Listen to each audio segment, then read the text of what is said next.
In episode 2, season 2 of About Creative Uses of AI in Norway, we are going to dive into the history of AI and the development of different AI concepts that are still relevant today.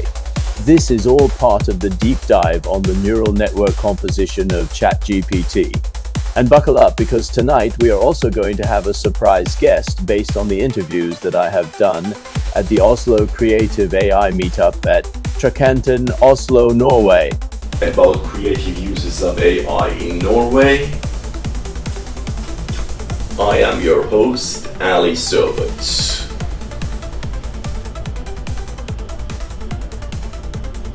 Don't be a prick.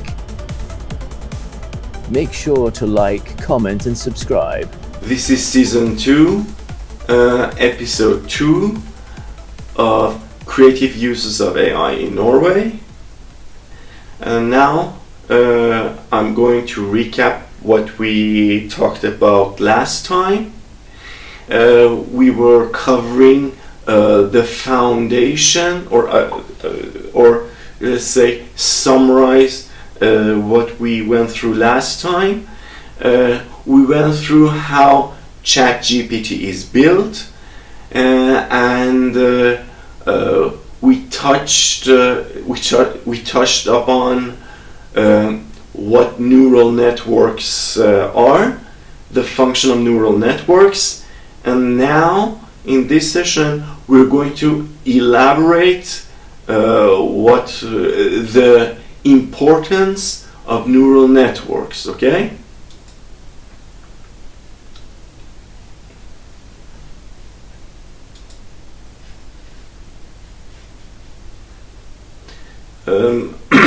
There are a lot of strange concepts or alien concepts that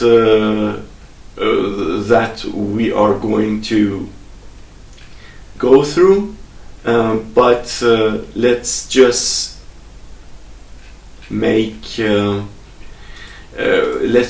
go through it as we meet these concepts, okay? Just 1 second. Okay.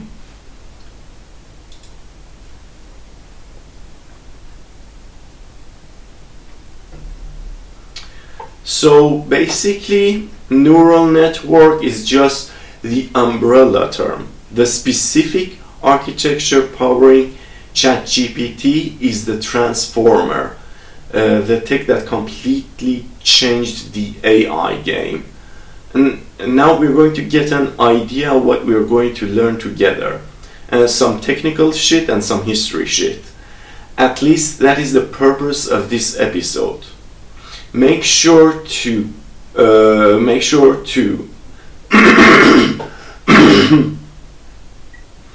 if you think you can explain this simpler, make sure to make what I'm talking about more simpler on the comment section, more accurate and more elaborate if you feel like my explanation isn't sufficient. Now let's take the deep dive. Before it, older networks, I guess it refers to the neural network or transformers. I guess transformers. Before transformers, older networks were terrible at remembering context. They process text word by word and lose track halfway through. The transformer fixed that with a genius feature called self-attention. Now let's take a deep dive on a full-on journey into the insane world of neural networks, the tech that makes modern AI possible. We are gonna go from zero to hero, and by the end you'll understand all that cool complicated shit. So what we're gonna learn, the foundation. We're starting at the beginning. We learn the whole story of how this tech evolved and meet the basic components, the digital neurons and synapses that are the AI's building blocks. Then we take a deep dive into deep learning and see how it completely crushed old school machine learning. That's really awesome. The superstars of AI. Next, we get into the main players. You'll figure out how convolutional neural networks, or hereby CNNs, are built to see and process images like pro, and how recurrent neural networks, hereby RNNs, are designed to remember sequential data, which is key for understanding language. The wild and the weird stuff. We look at unsupervised learning, where the AI teaches itself without you holding its hand. We unveil the world of generative adversarial networks, or GANs from now on, which are responsible for creating those insanely realistic fake images.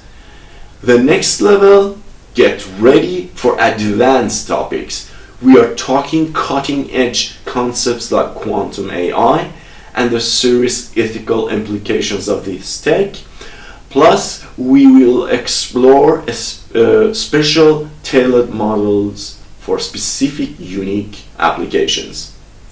Making it real. Knowing the theory is cool, but applying it is way cooler. We learn how to make these massive networks run super efficiently and optimize them for a real world speed. Nah, we won't do that, because that will be really time consuming. However, we are going to bridge the gap between theory and practice, not with tons of case studies, but with some studies and best practices. No best practices, just some case studies. And the part 2 of this section of this show is going to give you some real life examples on how ChatGPT is applied when I conduct interviews throughout Norway and Oslo. At this point, Oslo. Okay? So the future and shit. Finally, we get to gaze into the crystal ball, checking out emerging trends and figuring out where neural networks are going to take society next. Okay. And I'm going to let you guess where AI is going and where neural networks are going, based on the interviews I conduct throughout this show, just in order for you to take the temperature. Okay. Now let's initiate that deep dive with some history lessons. From simple switches to smart machines. The whole idea of neural networks is to mimic the human brain. Scientists across biology, math, and computer science started thinking about this in the early 20th century. So the early, I guess, simple stuff, from 40s to 60s. The first spark in the 40s. Two dudes, McCulloch and Pitts, came up with the first model of an artificial neuron. It was basic as hell. A neuron was either on or off. A binary threshold neuron based on the input it got. This laid the foundation. The perception, 50s and 60s. Frank Rosenblatt built the perceptron, a single layer network with a simple learning rule. It could solve linearly separable problems, stuff you could separate with a straight line. And then you got the AI winter. But then Marvin Minsky showed the perceptron couldn't solve non-linear problems, like the XOR problem. This revelation made everyone lose their shit, no, not their shit, lose interest and cut funding. It was called the first AI winter. The comeback and deep learning birth, 70s to 90s, the secret weapon. Backpropagation, 70s to 80s, interest came back thanks to the backpropagation algorithm. So I will define later on what backpropagation is, but algorithm is basically instructions. So even a simple kitchen recipe, making food, is also an algorithm. It is at its really basic form. Okay, so backpropagation algorithm, mostly credited to Rumenhart, Hinton, and Williams in 1986. This was the game changer. Backpropagation lets multi-layer networks adjust their internal connections weights based on the error of the dropout, basically teaching the network to handle complex non-linear problems. That's really awesome. New architecture. John Hopfield introduced the Hopfield network, a type of recurrent neural network, or RNN, that works like an associative memory. It remembers patterns. The 90s brought even cooler specialized models like CNNs or convolutional neural networks, great for images, and RNNs, recurrent neural networks, great for sequences. The Renaissance, deep learning rises, 21st century, the power-up. The biggest boost came from huge amounts of data, big data, and GPUs, graphic process units, originally for gaming, are badass at the parallel math needed. So big data is basically large, based on today's definitions, large language model, stuff you can do with the basic composition of large language models, etc., etc. When you say big data, I think Google's server farms, or Azure or Windows's, Microsoft's server farms, etc. That's my association. What do you associate when I say big data? Comment on the comment section on this video. This lets people build networks with many hidden layers. This is deep learning. So basically, with use of GPUs, graphics process units, that was originally developed for gaming, combined with big data, you got deep learning. Okay, the providing ground basically on 2012, a network called AlexNet won a huge image recognition contest, crushing the old models. This proved that deep networks could handle real-world problems and started the massive investment in AI we see today. Today's insanity. Now we have super advanced stuff like GANs, generative adversarial networks, which create fake but realistic data, synthetic data, and reinforcement learning like AlphaGo, mastering complex strategies through trial and error. So this was so basically, in order to summarize,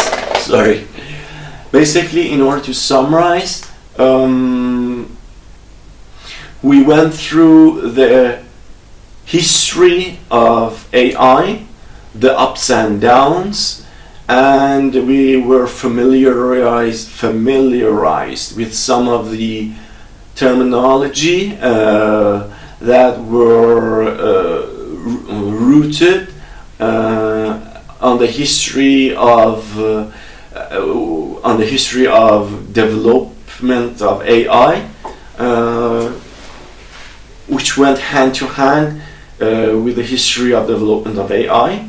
Now, I will thank you for watching, and make sure to stick around for part 2, because that's when the exciting part starts, and that's when I do my interviews, when we see the how businesses, individuals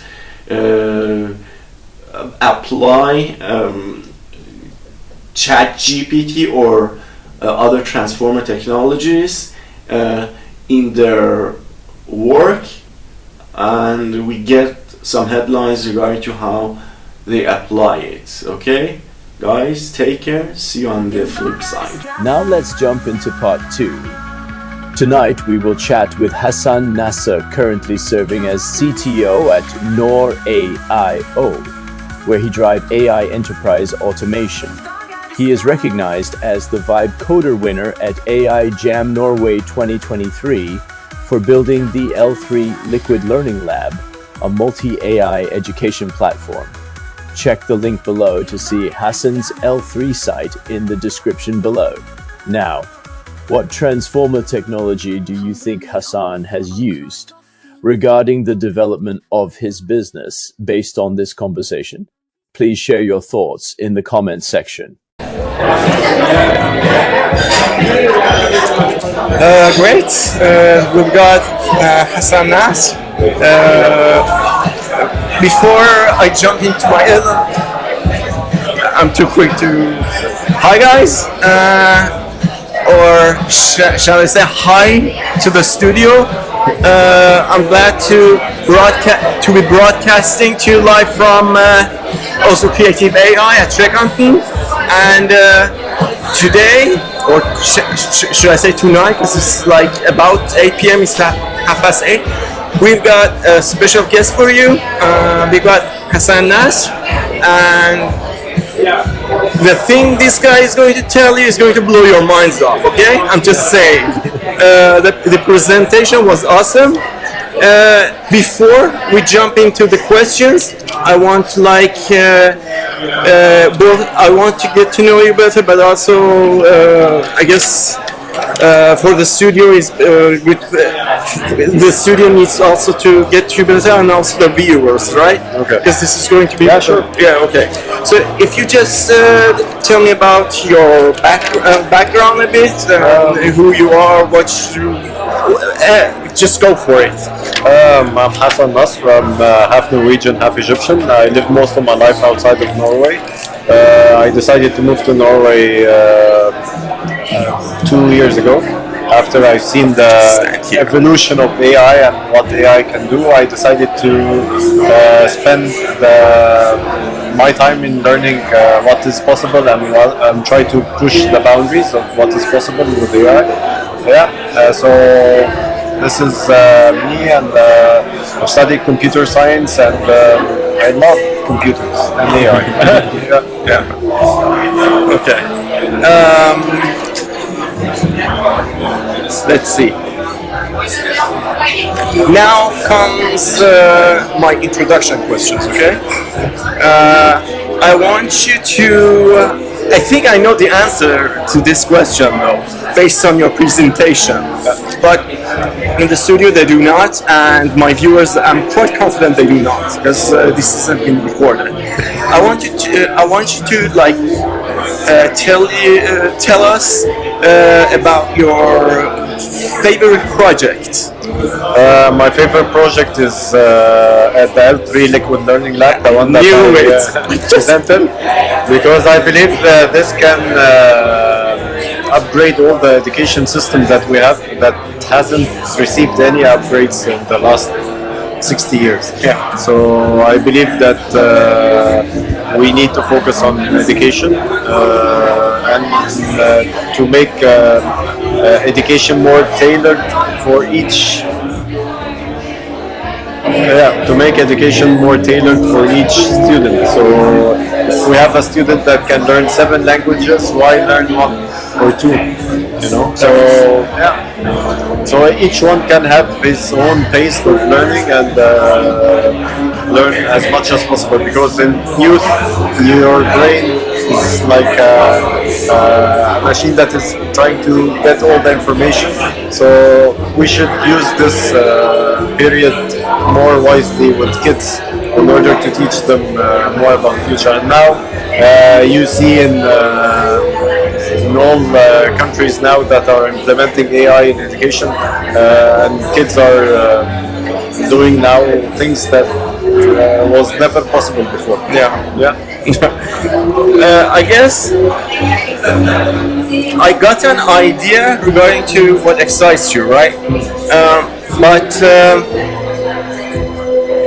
I would love to for you to like make it a bit concrete. What is it about L3 that really excites you?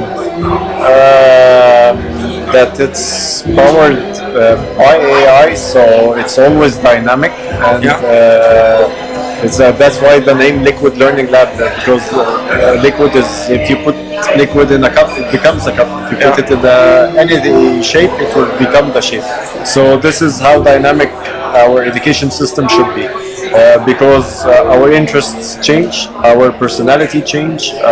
So as the tools has to change as well. Exactly. Right. It needs to be dynamic and upgraded. I shouldn't be studying the last update from 3 years because they didn't print the last updates in the last. So it should be very digital. And we're talking from, I believe, not in very early stages. I believe from 14 years, for example, and older. What does that mean, 14 years? That children should start using this software from 14 years. Okay.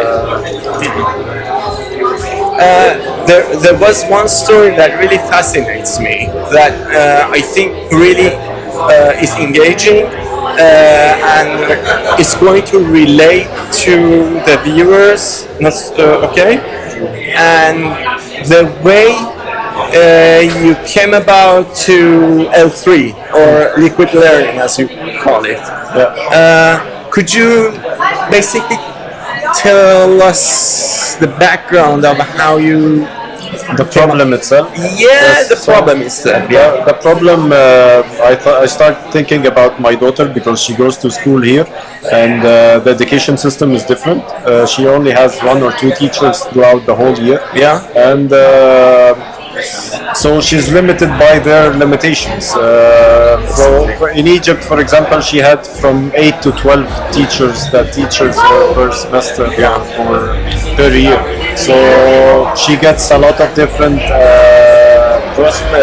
perspectives and different approaches. So she, if she didn't like one of them, she'll have still a good chance to learn a lot. But here it's only 1 or 2, so the chances are much less. So that's why I thought, why not build a dynamic system that can help her, because she learned Norwegian in 1 year, and she's now learning Russian, and she's learning Pakistani because her friends are from Pakistan, and she's learning like language is like this is what I'm talking about. So yes, kids are very fast learners. We should use this in order to build upon it. Definitely. Yes, exactly.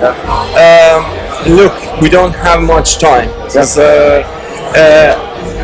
To be the theme of this journalistic interview or podcast or what have you is ChatGPT, right? Now you don't have to limit yourself to ChatGPT. Exactly. But I want you to, when you answer this question, I want you to tell me based on the ChatGPT technology, okay? Okay, first question. Have you have you used ChatGPT in any way? That's the first question. If not, have you used a ChatGPT technology in your project? That's the second. And how have you done that, if you have done that? Yes, that's a very good question. ChatGPT is one of the best models there is in AI that is trained on all of our data, because it was the first one, so everyone used it for different purposes, and also they trained the model on a lot of public data, and I think also private data, but I will talk about this later. So ChatGPT is very smart when it gets to understanding what you want exactly from this. So it's very smart in this. So you have utilized ChatGPT? Of course, I use ChatGPT in order to think with it and in order to have everything organized in projects. Basically based on APIs, right? No, I use it in normal use, and when I'm using, in the projects itself, I used also API. But not only ChatGPT, of course. I try to. You use other transformer technologies? Yes, of course. I tried DeepSeek. I tried. No. I don't mind. I love DeepSeek. I mean, you said tried. I want to see what you have applied. No, then I actually applied the ChatGPT API. Because it's very good. But how have you used it? So you said you have used it for thinking, right? Yes. How about the sound or the voice? The sounds we used ChatGPT, of course. But not only ChatGPT, also Gemini is. You have used Gemini? Yeah, of course. Okay. Gemini is it's cheaper and faster. And what in Gemini have you used? Gemini 2.5. Yeah, I mean, what kind of tech have you used? The voice generation and also in the videos, of course, we use View 3. Yes, we're doing. Okay, so you have used View 3, and for ChatGPT, you have also used the voice generation, right? Other text in ChatGPT you have used besides the voice generation? Because you had also image generation, did you not? Yeah. What API did you use for L3 there? For L3 we used Gemini, and I think 1.5. That's why it wasn't that good, because it was cheap. And you mean Gemini Flash? Gemini 1.5. I'm not. Oh yeah, okay. Yeah, so not sure. even Flash. Okay. It was very old, but it was fast and very cheap. Because when you enter hackathons, you suddenly find yourself paying a lot. I mean, you said you used like 24 hours to create it. Yes. And that's mind blowing, right? The system is really advanced. What I'm going to do, I'm going to put the address. Also one really important question. You said something that caught me off guard. So basically, if I wanted to you said you shattered the system, something like that. Which system? Exactly. So I thought you mean? With NASA, with the NASA space apps, or what did you mean? What did you mean? Because that's your quote. Let me see if I can find it. Because that was a really weird quote. I wanted to ask you in public, but I didn't have time, right? Of course, I can't find a quote, right? That's really. But it's okay. But you remember that quote? Okay, so when we started tackling the project of NASA, we found that most of the data is not organized. And the APIs was shattered. So there we go. Yes. So we built an API directory inside the project in order to help us and to help any future learners that want to use this API. So when you use the expression shattered, you mean overuse? No, I mean it was like here is an API with this link, try it out, and you go inside, it's not working. Basically malfunctioning the Yes, API. most of them are either malfunctioning or not organized in one place. So this is what I mean. We're going to conclude because we are actually about 4 minutes over time. I'm going to read you a quote based on the conclusion I draw, and I want you to comment based on your presentation, and I want you to comment that, okay? The biggest challenge with AI is that you can use AI for everything. Now, here's my comment. If you can use it for everything, then well, you don't know what you use it for, right? Yes, I believe I understand exactly what you mean, and this is I believe this is also your question when you ask about real-time APIs. Right. Yes.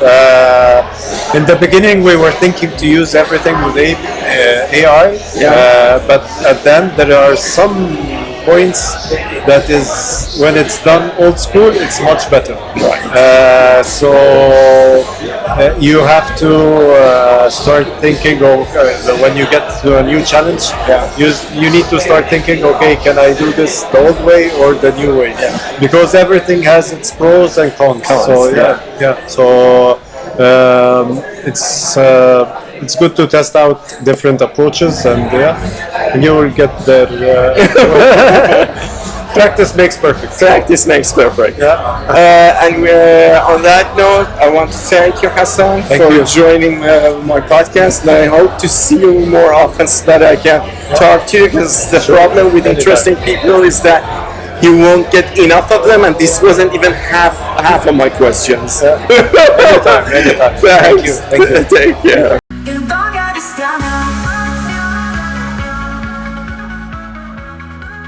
Oh wow, thank you for watching. I absolutely can't wait to hear all about where you're tuning in from in the comment section below. And of course, just because I'm Alice AI version doesn't mean your comments aren't wildly important.